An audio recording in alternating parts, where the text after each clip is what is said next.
Why should you visit thechairshot.com? Thechairshot.com is your home for hard-hitting reviews, news, opinion, and analysis with attitude. Why? Because you're smarter than the average fan.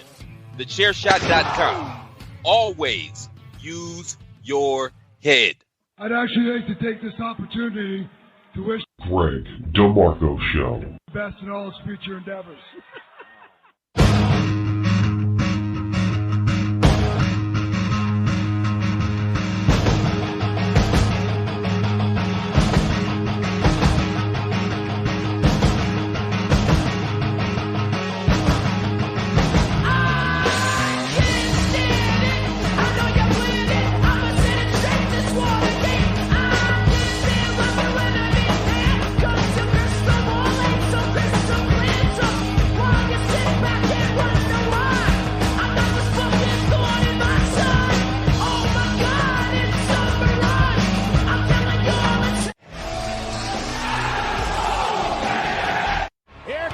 The big dog. You're welcome. Another happy Wednesday to you, which means it must be the Babyface Heel Podcast. The Babyface Heel Podcast, because there's two sides to every storyline. My name is Greg DeMarco. I am the heel. Patrick O'Dowd is typically the babyface, and Miranda Morales is stuck in the middle, forced to be the referee, the peacekeeper, the tweener, and free to choose sides as she wishes, except, well, Patrick O'Dowd's not here, so we'll just blow that up, and it'll still be all good fun and lots of good stuff anyway. Such good shit. So, yep, Miranda, you're now whatever role you want to be. That's what happens today. Right. Yes. That's what happens when you show up. Right. Exactly. Of course, the Babyface Heel Podcast is part of the Chairshot Radio Network, which you can listen to on thechairshot.com. Thechairshot.com. Always use your head. You can go to thechairshot.com for all your wrestling opinions, analysis, coverage, and so much more. Plus all the world outside of pro wrestling. It's sports, it's entertainment, and it's sports entertainment.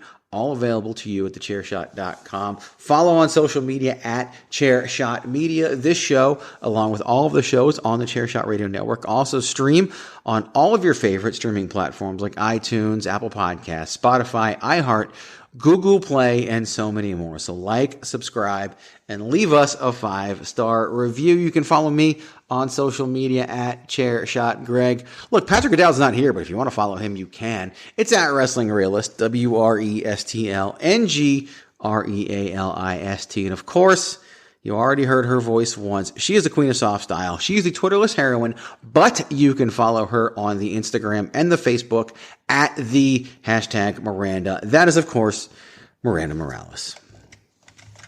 Hello. I've just, me and you again. It's kind of strange because I've been doing the show with Patrick for a few weeks. Then we finally got back together to trio. Now it's just back to the two of us. So, really the one constant here is me. And you're welcome. Well, thank you. I appreciate that, especially coming up on an IZW weekend. That's you're the constant there too. So. Oh yeah, I'm not sleeping. Like these 2 weeks that I'm having right now, like sleep is minimal. Just like last time, there was no sleep. You got the show, the after the show, life after that. Like I have to tell you, like how I literally will not be getting sleep, like to the days coming up to it.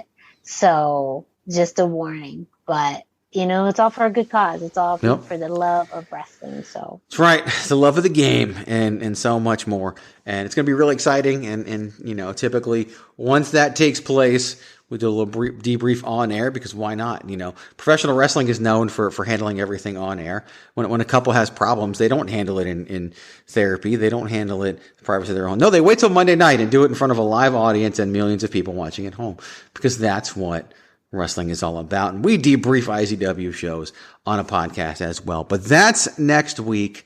We're worried more about this week. Side note for you. Actually, no, I need to save that side note for the hashtag Miranda Show. It's a story about what it took to get last week's hashtag Miranda Show up on video. So I will, we'll save that. I know I haven't told you about it. All right, we'll save that. No, I haven't. So save surprise that one. face.